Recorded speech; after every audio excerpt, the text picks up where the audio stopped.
Aku udah bahas mau ngomongin perihal genre musik apa nih? Oh, genre musik dream pop. Ada yang tahu genre musik dream pop itu apa? Oke, aku akan jelaskan untuk kalian semua. Oke, dengarkan baik-baik.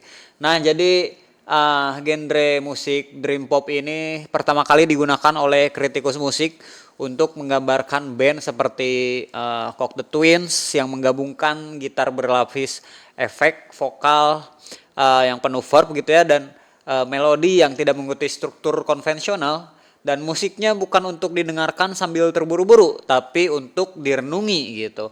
Dream pop juga bukan hanya tentang suara tapi juga perihal rasa gitu ya.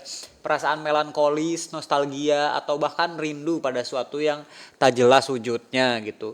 Di dunia yang semakin bising ini, dream pop juga menawarkan pelarian halus ke dalam ruang batin yang lebih tenang dan puitis. Nah, kamu juga bisa bayangkan suara yang terasa seperti mimpi, penuh kabut, cahaya senja, dan perasaan yang mengawang gitu, yang sulit dijelaskan. Nah, itulah dream pop.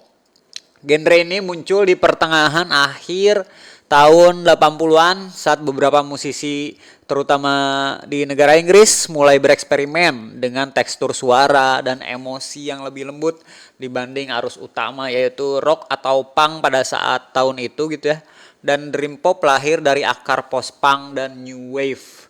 Tapi bukan menggertak dengan distorsi atau ketukan cepat, tapi dream pop sendiri memilih menyelimuti pendengar dengan suasana gitu. Nah, jadi itu dia sejarah dream pop, awal mula dream pop, kenapa ada pada tahun 80, dan ya sekarang teman-teman berdua sudah tahu apa itu genre musik dream pop. Yo.